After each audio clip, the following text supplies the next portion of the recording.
Olá, seja muito bem-vindo, muito bem-vinda. Eu sou a Rosana Rossi e estou aqui com a Daniela Moreira e este é o Pode na Mesa, o nosso podcast para um bate-papo muito especial na mesa da sua cozinha. E o que pode na mesa hoje, Dani?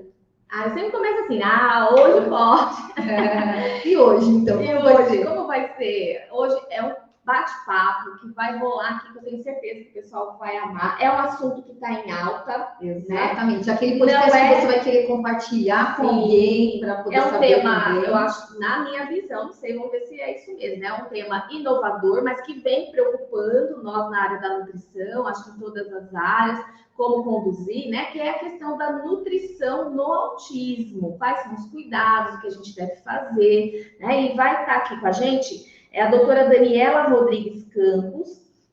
Ela é pós-graduada em pediatria, pós-graduada em nutrição no autismo, TDAH, trissomia 21, atrasos no neurodesenvolvimento.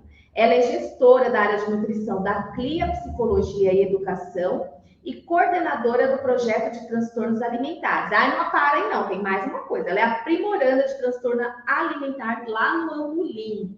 Seja muito bem-vinda, doutora Daniela. Muito obrigada por estar aqui conosco.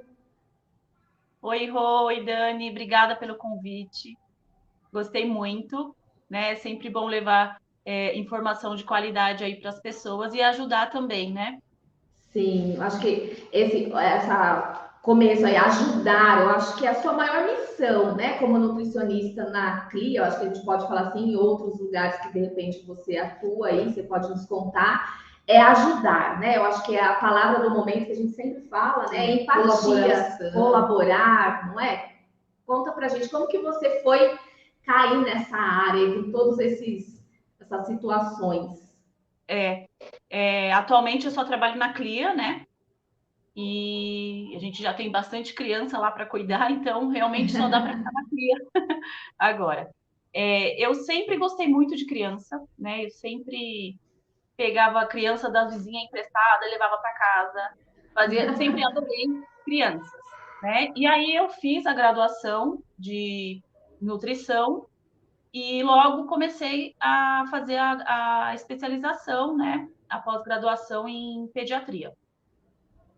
Não vi nada sobre autismo na pediatria, mas me interessei, né, pelos autistas, pelas crianças, como que a nutrição pode ajudar essas crianças. E aí, quando eu comecei a estudar o autismo, eu entrei na CLIA, né? E lá foi um desafio, porque não tinha experiência, né? Mas tinha muita vontade. E aí, com aquele monte de criança, com aquele monte de pessoas, de pais, né, pedindo ajuda e tal. Então, aí eu fui fazer a especialização. Então, fiz a especialização em nutrição no autismo, né? Na graduação, eu já tinha aquele pezinho ali na pediatria, né? Eu fiz iniciação científica na parte de pediatria também, estudei rótulos, essas coisas, né, de produtos alimentícios. Então, eu sempre fui por esse caminho mais da pediatria mesmo. Entendi.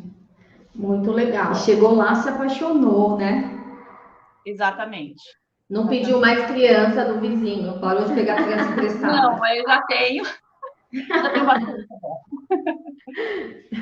E qual que é o perfil dos clientes, né, dos pacientes da CLIA? Conta pra gente, qual que é o trabalho que vocês fazem lá? Então, na CLIA, nós somos uma clínica inter, né? Então, nós temos várias especialidades.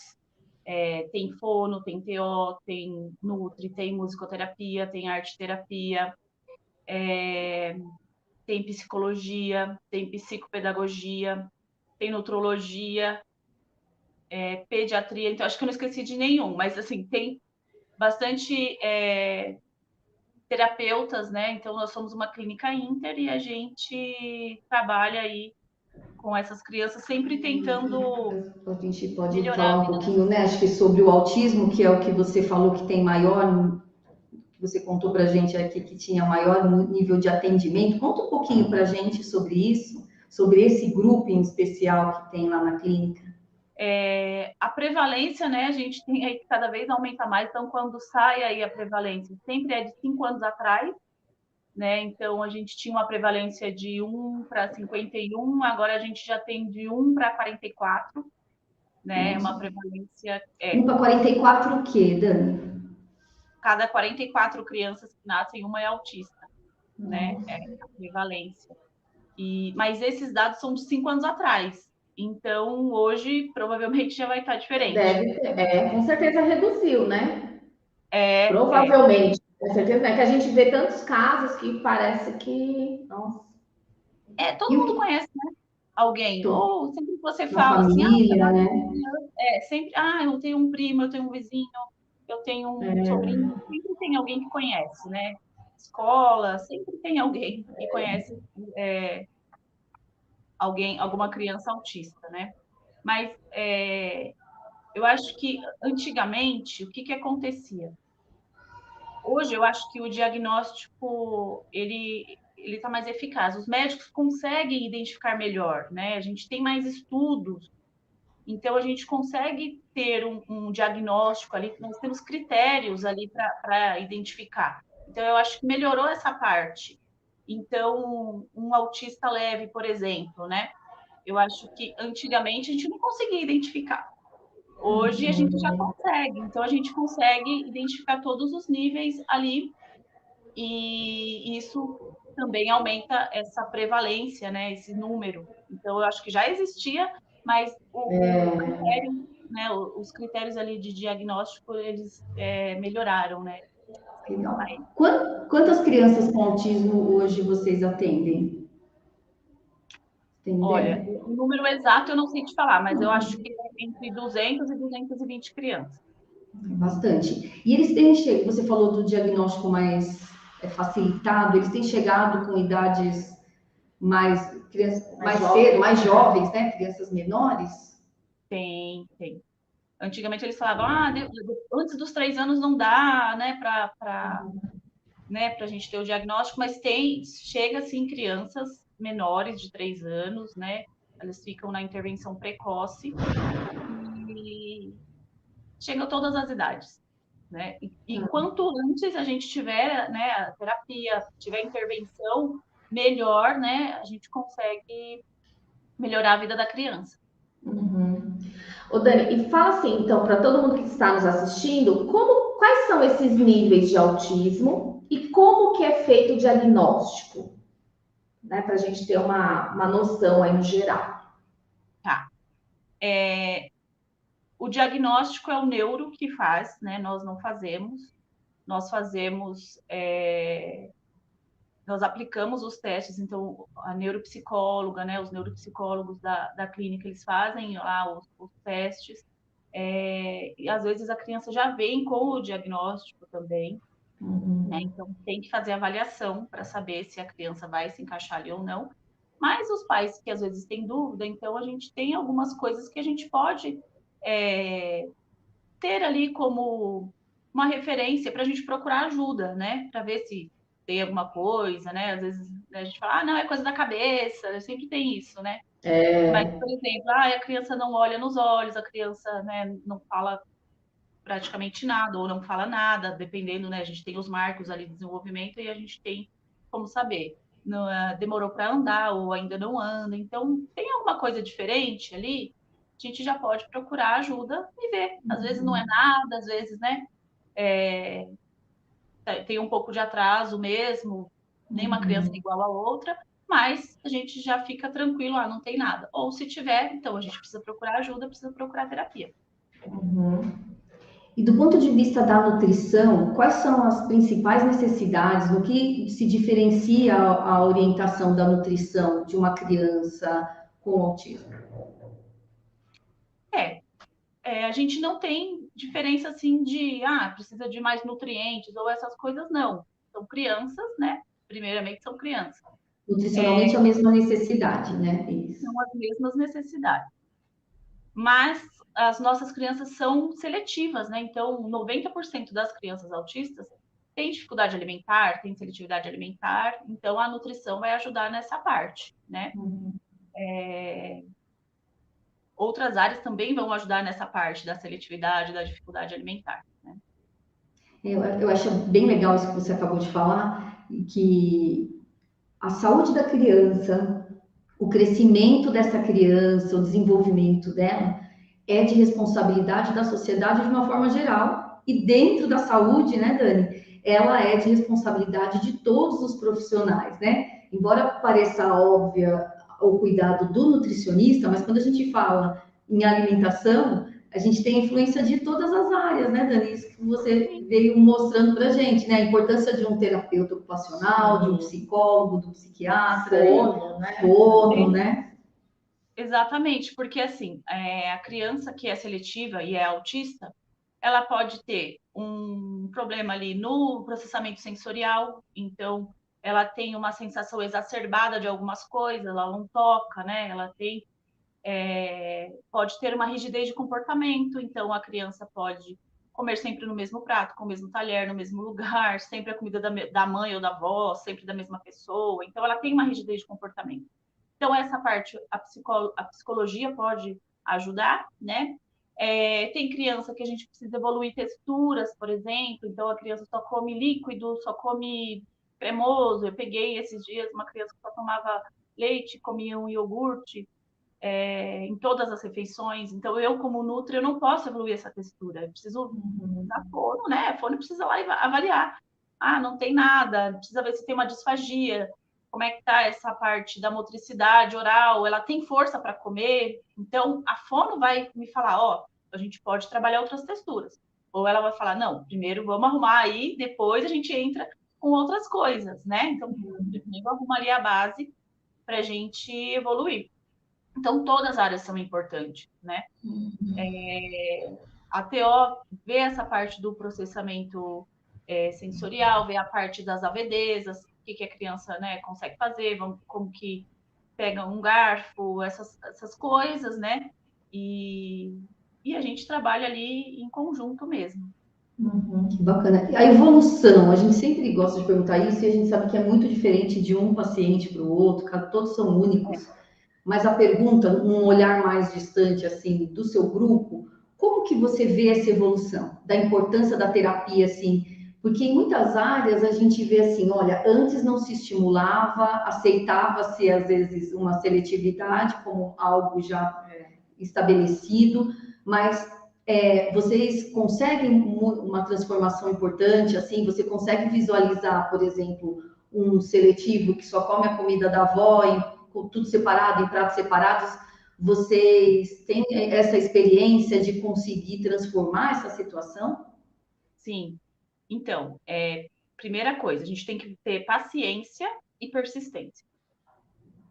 Sem isso, a gente não vai conseguir. Por que tem paciência? Porque demora, às vezes demora, né? E se a gente não persistir, não tem evolução. Então, sim, nós trabalhamos com os 32 passos para alimentação. Então, tem gente que conhece como escadinha, são degraus que nós vamos subindo. Então, vamos supor, o primeiro degrau dessa escada é o tolerar. Então, primeira coisa, eu tenho que ver qual alimento é mais provável dessa criança comer. E aí entra a TO ali, vamos falar, e aí a gente faz essa discussão. Olha, qual textura? Porque a gente tem rigidez também de textura, de cor, de tudo, né? Então, a criança come, sei lá, tomate e cereja, vamos supor. E eu quero, e o meu objetivo, e não come nenhuma fruta. Então, o meu objetivo é que ela coma uma fruta. Qual é a fruta mais provável dela comer? Bom, pensando em textura, a gente pode pensar numa uva, por exemplo, né? Muito parecida, né? Essas coisas. E aí a gente vai fazendo, a gente escolhe o melhor alimento ali, ou os melhores, a gente pode trabalhar com mais de um, mas a gente precisa também saber se esse repertório tem em casa, né? Se esse alimento tem em casa. Então não adianta a gente querer colocar esse alimento em casa, olha, ninguém come uva, a gente não compra, não vai adiantar, né? Então a gente precisa da família também ali engajada com a gente, né? O melhor alimento é o purê. A família não faz purê, ninguém gosta de purê, eu vou trabalhar o purê, né? Então, a gente consegue ver a evolução assim. Nós trabalhamos com esses 32 passos. Então, eu quero que a criança coma uva. onde ela está dentro desses 32 passos. Ela não consegue nem tolerar. Tá, então eu vou trabalhar o tolerar primeiro, eu não vou trabalhar ela comer, porque não vai acontecer agora. Ela tem que ganhar um monte de coisa antes para ela comer. Então, dentro do tolerar, eu ainda tenho um monte de coisinha, né? Um monte de subtítulos que eu falo. Então, como que ela tolera? Ela tolera esse alimento perto dela? Ela tolera alguém comer esse alimento ao lado dela? Ela tolera esse alimento quando ela está sentada à mesa, do outro lado da mesa, perto? Onde é? Onde que ela tolera? E aí nós vamos subindo os degraus, né? Então, muitas vezes, a criança ainda não come, mas ela não tolerava, ela já está lambendo a fruta. Então, eu considero, dentro dos 32 passos, que ela evoluiu.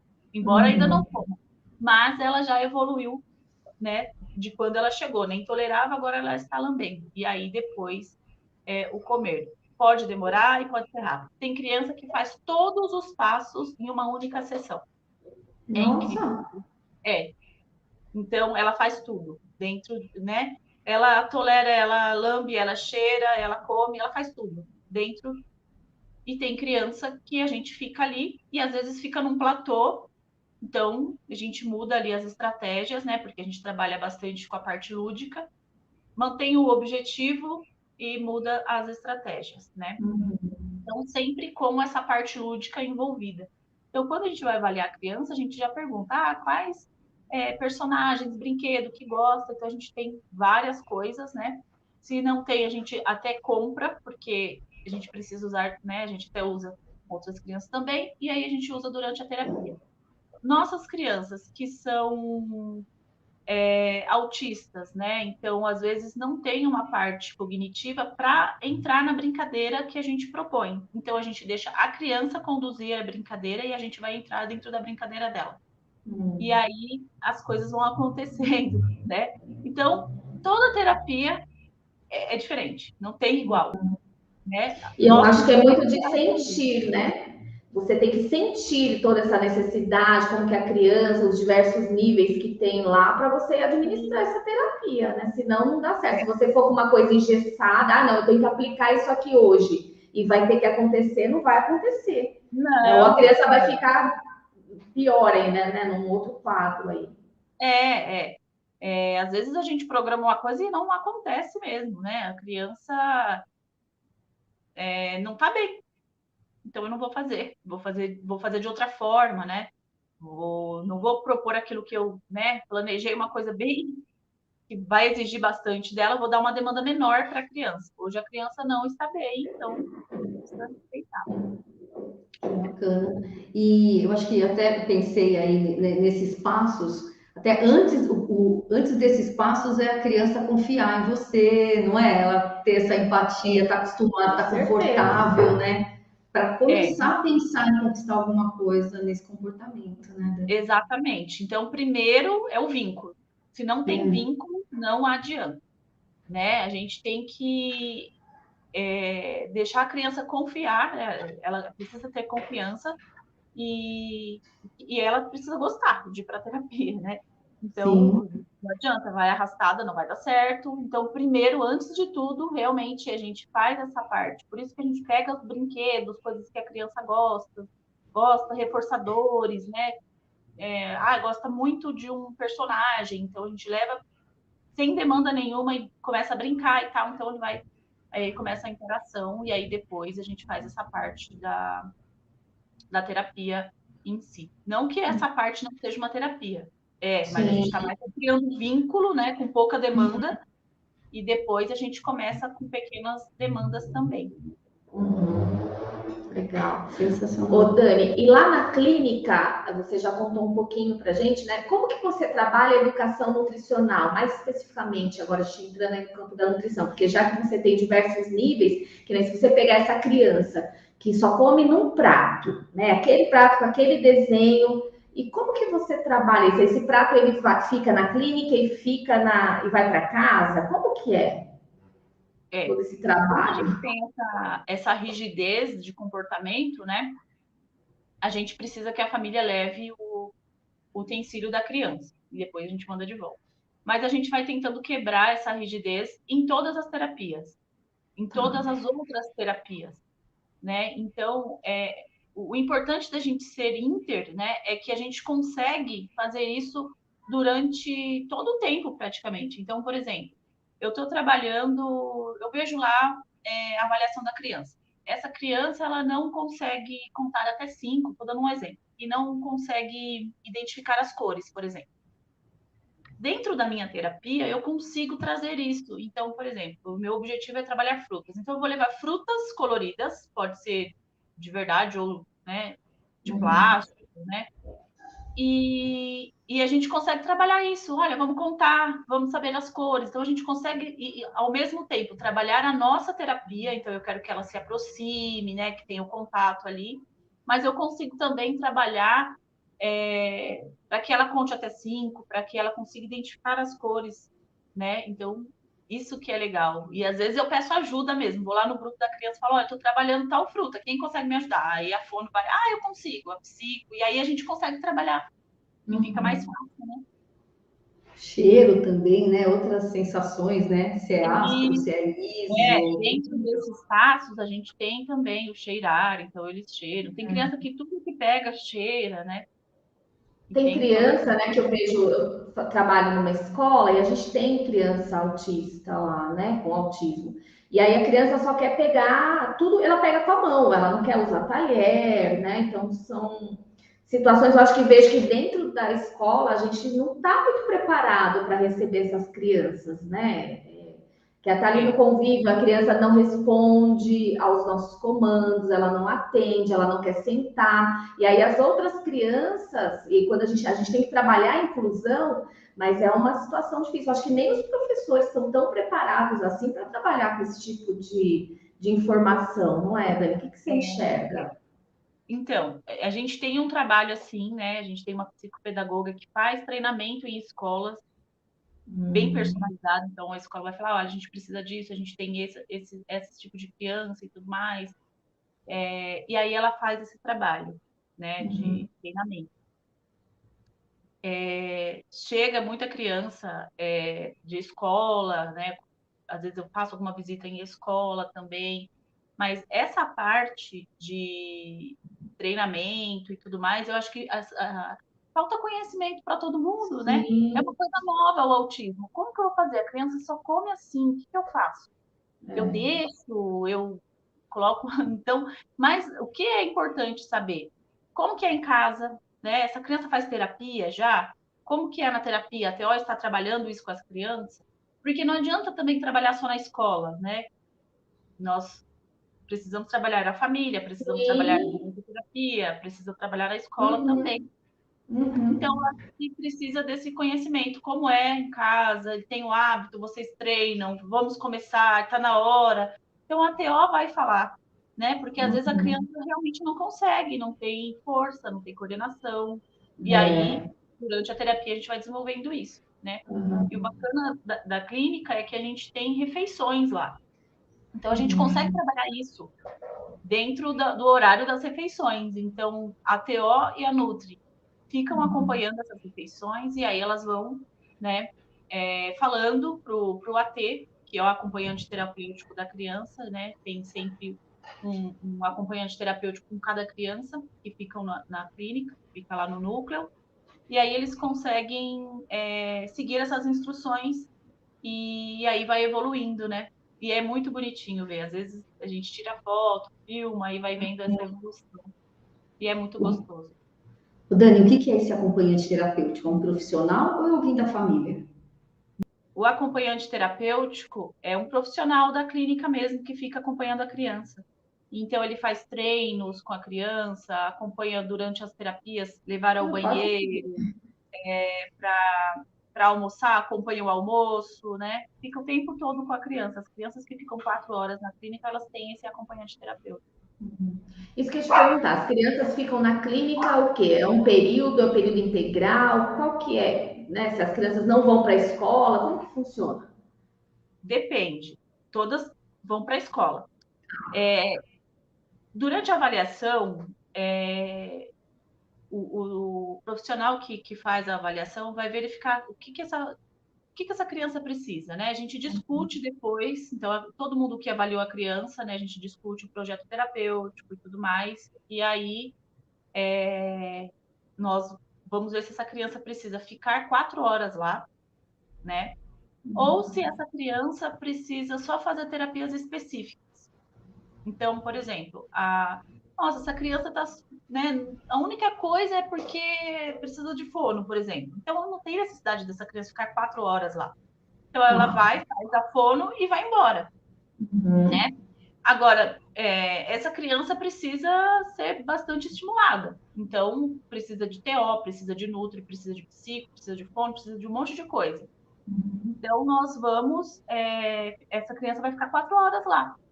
E aí, é das 8 ao meio-dia ou das 13 às 17. Mas nós já temos o noturno também. Não tinha mais vaga nesse período, então a gente tem o noturno. Então, essas crianças chegam lá, 8 horas. Aí vão tomar o café, né? Fazem as terapias, fazem os treinos. E aí, em todo momento que a criança está na clínica, ela está em terapia, ela está sendo estimulada, né? Até durante as refeições. E aí leva para almoçar, né? Tudo dentro do mesmo núcleo. E faz esses acompanhamentos. Então, geralmente é um estagiário, e aí a gente faz esse acompanhamento com essa criança o período todo. E aí faz os treinos, leva para ir ao banheiro, leva para tomar água, brinca, né? Então, tem a parte extra, né? Seria um extra, mas com a terapia, né? Para acompanhar essa evolução. Essa criança fica 4 horas. A outra criança é a criança que realmente só precisa ir para as terapias específicas. Então, ele só vai, faz o que precisa e vai embora. Entendi. Ô Dani, você percebe que na escola eu vejo isso. Eu não sei como que chegam os pais para vocês na clínica.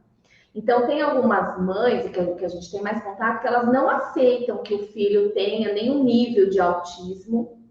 E aí eu queria saber de você, como que esses pais chegam para você? Porque se é um nível leve, eu acho que é mais difícil o diagnóstico. Eu, né, leigamente falando aqui, eu na minha visão. Eu queria que você falasse um pouquinho sobre isso.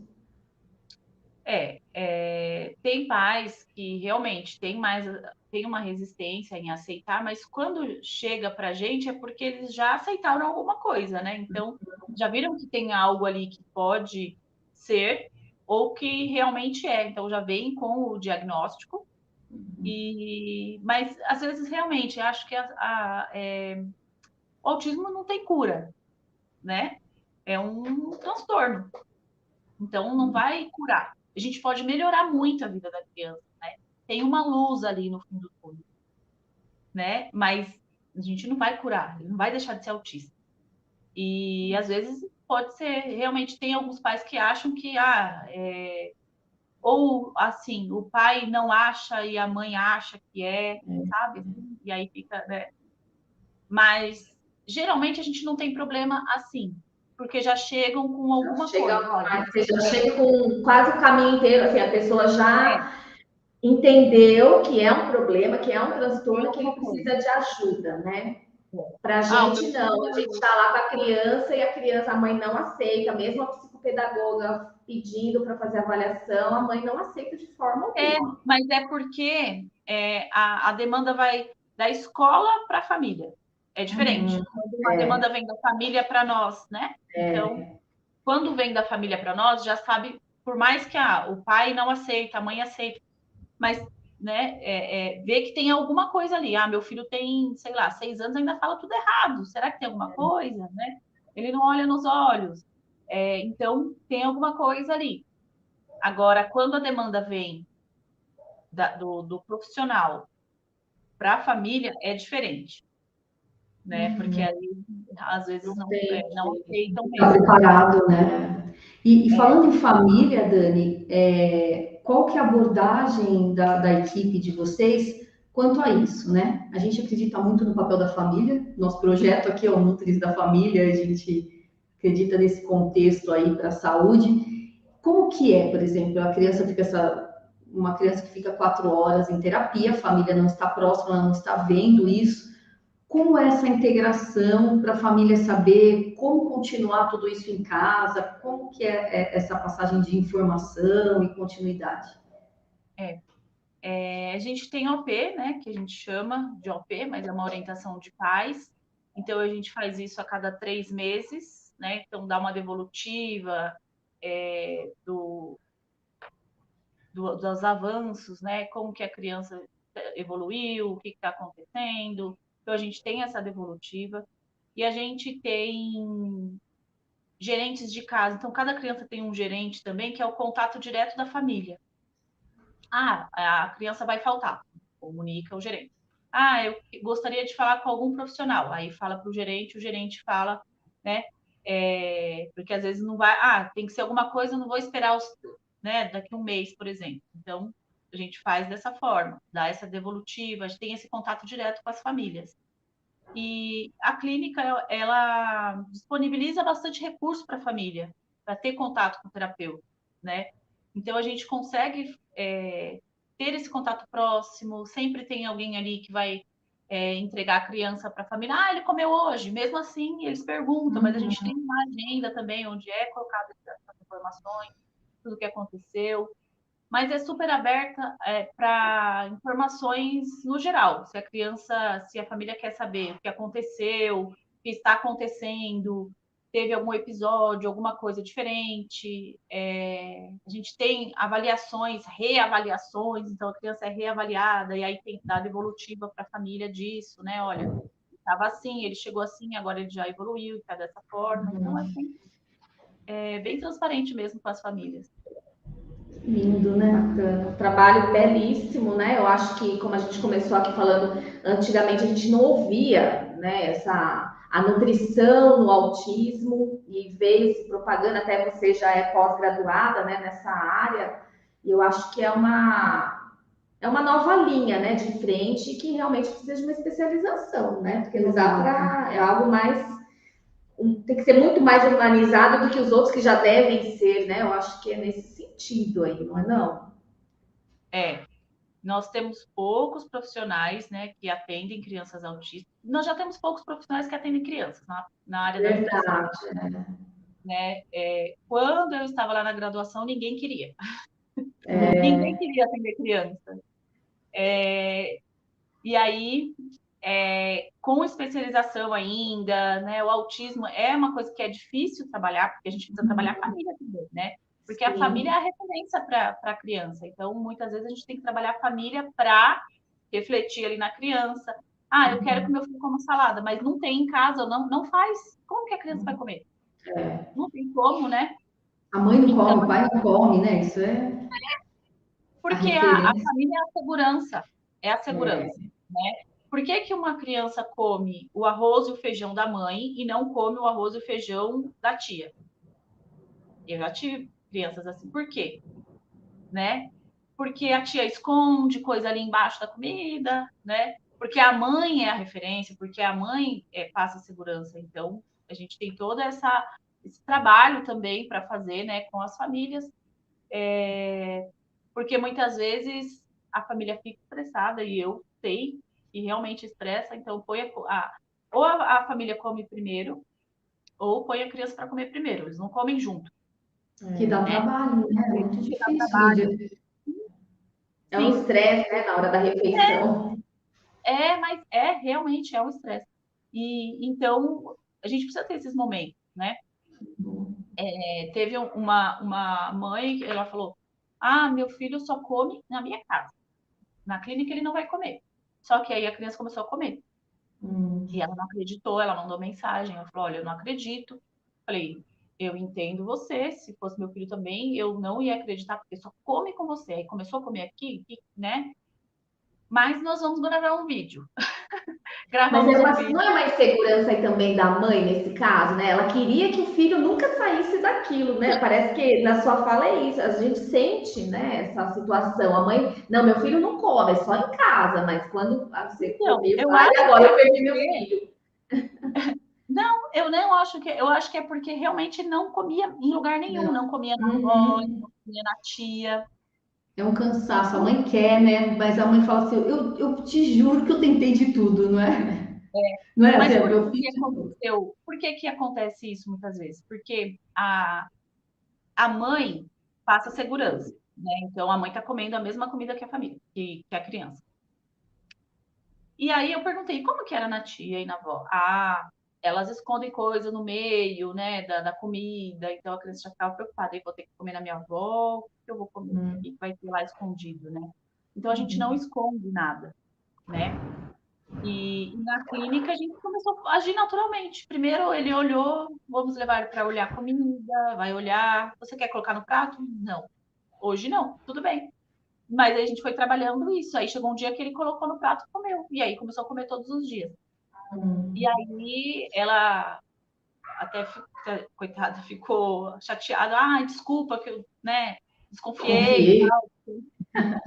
Não tem problema. Isso acontece, né? Porque eu também ia desconfiar. Falei, meu filho só come na minha casa, não come em lugar nenhum. Aí começou a comer lá, Como comer, né? como? E aí, mas agora tá tudo bem, então ela já. E aí agora a gente precisa generalizar, mas se a gente tem uma família também que não colabora, que fica escondendo coisa, eu coloco amassado embaixo do feijão para ele comer. Não, vamos trabalhar para ele comer, porque quando não tiver amassado ali, ele não vai comer. Não adianta, é uma coisa paliativa, né? Não adianta você amassar e colocar ali. Ah, amassou, ele comeu. Tem momentos É, que tem família que apaga a luz, vai comer no escuro, para a criança não ver. Mas e a longo prazo? Como que vai na ser? Será que ele verdade, né? vai ter a mãe para dar na boca dele? Como que vai ser, né? É, Então a gente tem que trabalhar para melhorar a vida da criança, né? Na evolução dela, né? Na adolescência, na vida adulta, e não só ali naquele momento, né? É lógico que dá desespero, né? Eu sei, mas a gente precisa ter paciência. para Vai conseguir. melhorar. Dani, isso acontece muito, eu escuto a fala de mães que assim, comia quando era pequeno e depois não come mais. É exatamente isso que você acabou de contar. Porque quando era pequeno, comia tudo escondido, tudo mascarado, né? E não aprendeu, na verdade, que estava comendo aquilo, né? Tem um marco aí, né? Então, de 2 anos até 2 anos e meio, mais ou menos, a criança realmente ela começa a escolher as coisas. Sim. Começa a escolher e tudo bem, né? Então, comia 10 frutos, está comendo 8. Tá Tudo bom. bem. Depois eu continuo oferecendo, né? Mas aí por quê? Porque ela começa a comer o que ela realmente mais gosta, né? Mas a gente tem outras coisas envolvidas. Então, por exemplo, uma criança que teve uma dor de garganta, né? E associou que comer dói. Então, ela vai parar de comer. E isso acontece bastante. Aí eles começam a dar outras coisas. Aí começa a dar o danoninho, começa a dar o quê na hora da comida, porque realmente vai descer melhor ali, né? Aquele alimento Sim. mais pastoso. E aí isso se torna um hábito. Porque algumas crianças, né, as nossas crianças autistas, geralmente são seletivas e não comem frutas, não comem legumes. Por quê? Porque as frutas sempre elas estão diferentes. Então você pega um morango, às vezes ele está mais azedo, às vezes ele está mais doce, mais vermelho, mais alaranjado, Uhum. né? Aí você pega um biscoito, sempre igual. Então a gente tem esse padrão, né? De sempre, quando tem as crianças com a seletividade alimentar, sempre elas preferem mais a segurança do industrializado. Passa mais segurança porque está sempre igual. Porque como eles têm uma rigidez de comportamento, eles preferem ter a segurança do alimento sempre igual. Uhum.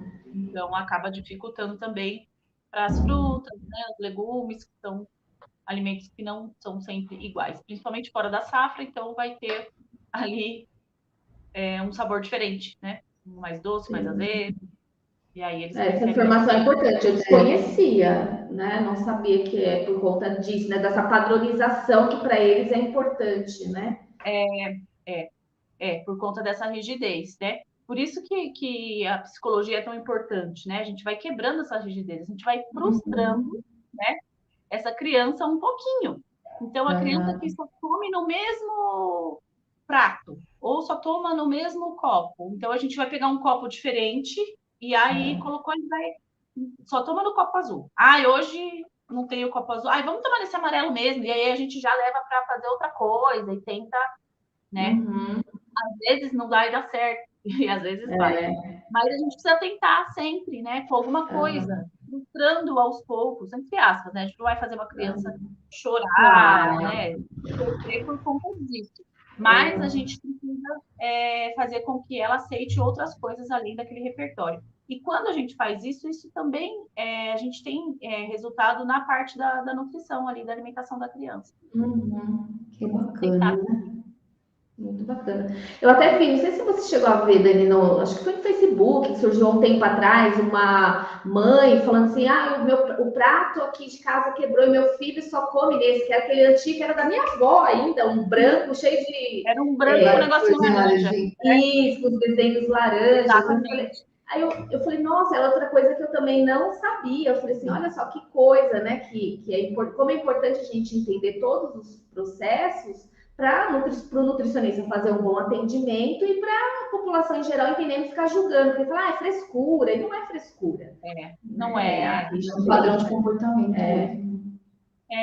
Até em escola, eu tenho feito bastante relatório para as escolas para pedir a alimentação da criança. Eles mandam para uma secretaria aí, depende, né, se for do estado ou do município, mas eles mandam para um lugar para pedir essa alimentação.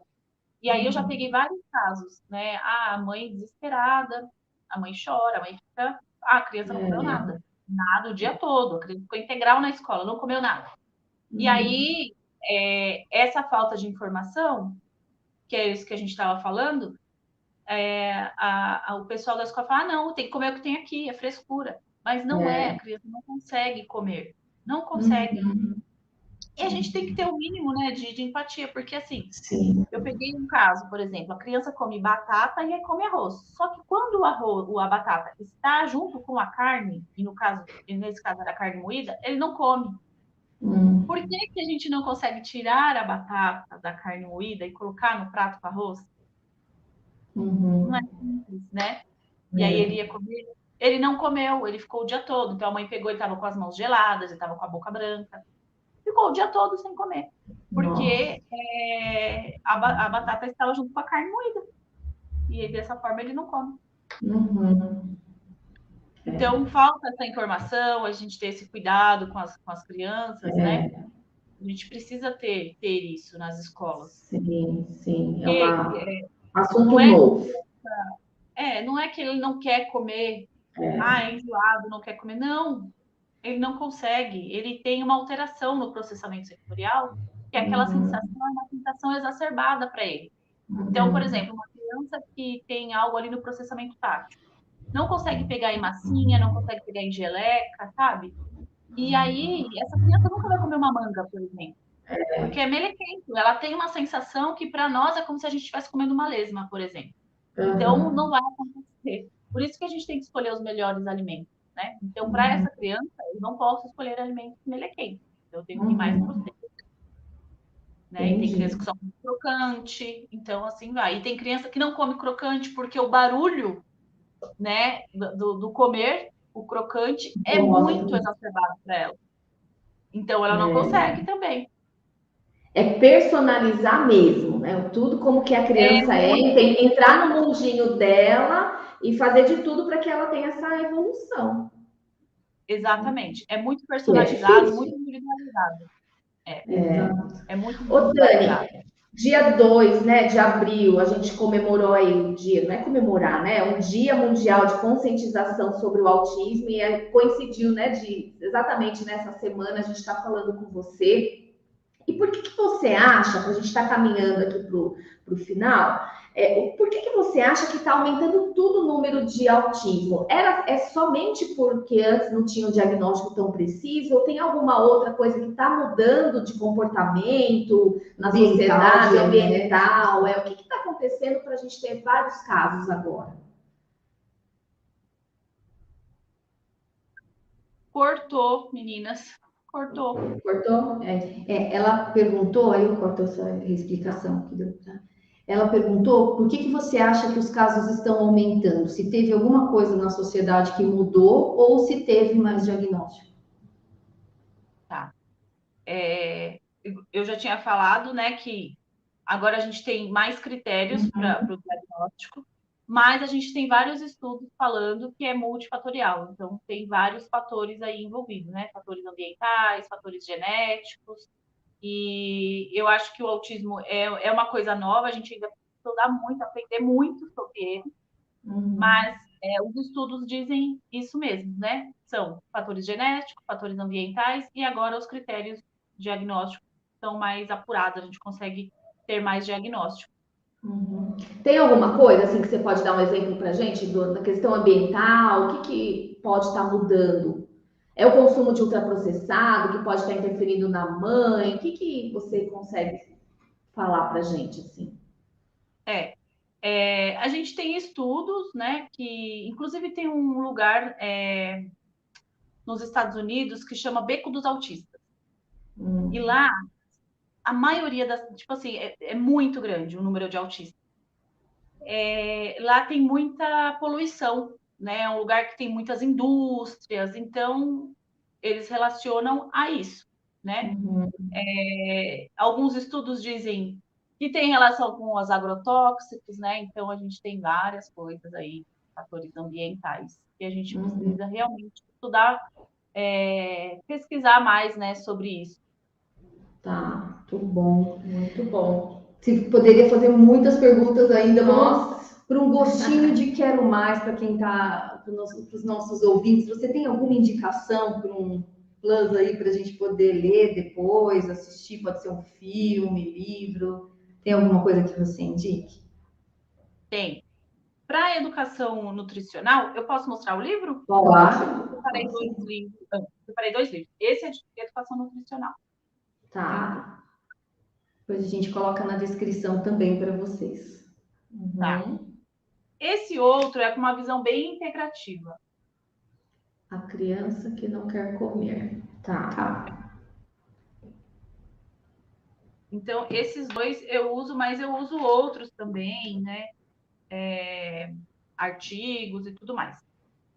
Tem aquele filme, não sei se vocês já assistiram, que é o Milagre na Cela 7. Maravilhoso, maravilhoso. Como Estrelas no Céu também é outro filme que é legal. E tem um que é Testemunha do Silêncio. Também é bem legal. Tá. Ok. Há um tempo atrás, né, até a gente separou aqui, é aquele livro Autismo, Esperança pela Nutrição. Sim, da Cláudia Marcelino. Isso, da Cláudia, que é a mãe, né? Ela relata tudo que ela fez. Eu acho que, de repente, para uma pessoa que quer entender um pouquinho, aí ela conta ali a realidade dela, né? Algumas, não nada muito específico, mas generalizado, mas eu acho que, de repente, pode ser uma indicação também, né? Também. Ali tem uma abordagem, né, que ela tirou glúten, tirou caseína, né? Isso. Então, na clínica, a gente não consegue fazer isso. A gente tem várias famílias, porque a família tem que querer também, né? Então, mas chega muita família assim, e aí a gente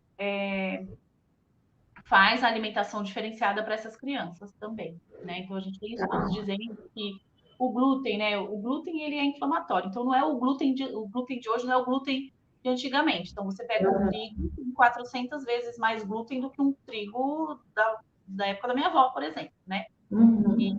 E ele causa, sim, desbiose intestinal. A gente já tem vários estudos dizendo isso também. E, então, com essa desbiose, a gente acaba perdendo partículas ali, né, no intestino, e essas partículas vão para a corrente sanguínea e causam inflamação. Então, esse é o problema do glúten, né? E, então, a gente tem famílias que realmente que querem tirar ou que já tiraram e chegam já assim. Então, tem tudo personalizado também nessa parte da alimentação. Bacana. Por isso que é importante uma avaliação e acompanhamento nutricional mesmo, personalizado, né? Mais uma vez. Estamos chegando ao fim dessa conversa maravilhosa, né? Que a gente tem certeza aí que vai ser muito compartilhada, né? Acho que é importante trazer esses conceitos para a família que ainda não chegou num serviço como o seu, né? Admirado ali, que ele possa saber que é um direito ali, né? De buscar, de ter a criança. existem direitos já garantidos, né, Daniela, e a família precisa buscar isso daí, isso é muito legal. E nessa parte final, a brincadeira é com você, hein? Vamos ver o que você nos diz. É um quadro que é o Batata Quente, que a gente vai fazer algumas perguntinhas para você. É um ping-pong. Começa você, Dani. Dani, estudar é bom para levar conhecimento, né, de qualidade para as famílias, para o público em geral. E para a gente, principalmente, né? Com certeza. Doce ou salgado? Olha, depende do momento, mas salgado. Tá. Mas eu gosto de um docinho também numa festa. Uma fruta. Uva. Um prato, assim, que quando você te remeta à infância, uma memória afetiva. Galinhada. Quem é você na fila do pão? Eu sou a Nutri e que quero levar a boa alimentação aí para as famílias. Legal. Um pensamento. A gente precisa ter paciência e persistência na hora da alimentação com as nossas crianças. Ótimo. E o que nos impede de prosseguir? Eu acho que é o medo e a falta de conhecimento, né? Às vezes a gente tem um medo ali de começar, de fazer, e isso impede. Legal. Muito obrigada. Amamos, né? Com certeza. Eu acho que assim, é muito orgulho, né? Poder ver um profissional como você. Eu sei que você está dentro de uma equipe enorme também, que deve ser brilhante, né? Pelo que você contou. Mas para a gente, quanto nutricionista, é muito gratificante né? Poder ver aí como a nossa área está colaborando aí com a sociedade, que pode mudar a vida dessas pessoas, né? Porque a alimentação, ela está com a gente a vida toda, né? A gente precisa comer para crescer, para desenvolver sempre, e que isso tem que ser gostoso, que isso tem que ser prazeroso. Quanto mais fácil for para a criança, mais feliz ela vai ser, né? Porque vai ter muitos momentos oferecendo comida e aquilo vai ser bacana para ela. Então, assim, gratidão pelo seu depoimento aqui, pela sua experiência, né? E espero que vocês tenham gostado em casa também. Se você quiser deixar alguma mensagem, Dani, para os nossos ouvintes aqui para finalizar. Meninas, eu quero agradecer a oportunidade, obrigada mesmo. O trabalho de vocês também é muito lindo, né? Levar essas informações, né? Levar o trabalho da nutrição também, né? Mas vocês têm outros profissionais também para divulgar e para conhecimento também, né? De todo mundo aí que assiste vocês. Eu estou na CLIA Psicologia, então lá que vocês me encontram.